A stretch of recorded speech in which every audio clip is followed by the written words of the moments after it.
अभी तक आपने मैंने देखे कि शिव जी की समाधि खुल चुकी थी। अब देखते हैं आगे क्या हुआ।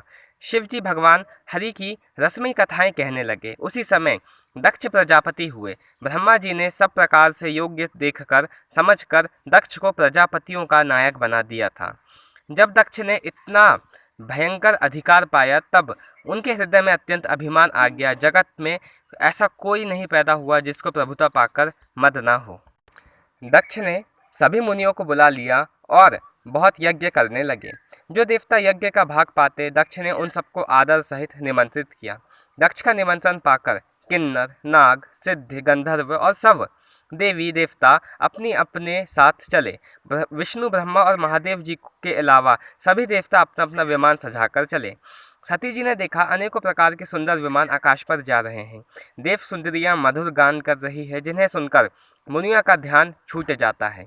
सती जी ने विमानों में देवताओं के जाने का कारण पूछा। तब शिवजी ने सब बातें बतलाई।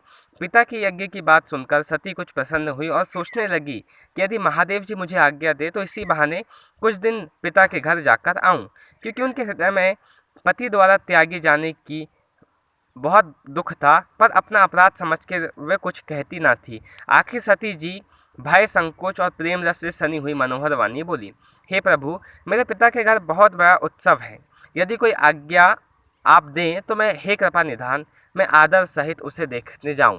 शिवजी ने कहा, तुमने बात तो अच्छी कही, यह मेरे मन को पसंद आई, पर उन्होंने न्योता नहीं भेजा, यह अनुचित है। दक्ष ने अपने सब बाल बच्चों को बुलाया, किंतु हमारे बैर के कारण उन्होंने तुमको भी नहीं बुलाया। एक बार ब्रह्मा की सभा में हमने अप्रसन्न हो गए थे, उसी से वे अब हमारा भी अपमान करते हैं। हे भवानी, जो तुम बिना बुलाए जाओगी तो ना शील स्नेह ही रहेगा और ना मान मर्यादा ही रहेगी। यद्यपि इसमें संदेह नहीं कि मित्र, स्वामी, पिता और गुरु के घर बिना बुलाए भी जाना तो चाहिए। जहाँ कोई विरोध मानता हो उसके घर जाने में कल्याण नहीं होता। शिव जी ने बहुत प्रकार से समझाया, पर होनहारवश सती के हृदय में बोध नहीं था। फिर शिवजी ने कहा कि यदि बिना बुलाए जाओगी तो हमारी समझ में अच्छी बात ना होगी। शिवजी ने बहुत प्रकार से कहकर देखा, किंतु जब सती किसी प्रकार भी नहीं रुकी तब त्रिपुरारी महादेव ने अपना मुख्य गणों को साथ देकर उनको विदा किया। भवानी जब पिता उनके दक्ष के घर पहुंची तब दक्ष के डर के मारे किसी ने उनका आव भगत नहीं किया। केवल एक माता भले ही आदर से मिली, बहनें बहुत मुस्कुराई हुई मिली। दक्ष ने तो उनकी कुछ कुशल तक नहीं पूछी। सती जी को देखकर उल्टा उनके सारे अंग जल उठे। तब सती ने जाकर यज्ञ देखा तो वहाँ कहीं शिव जी का भाग दिखाई नहीं दिया।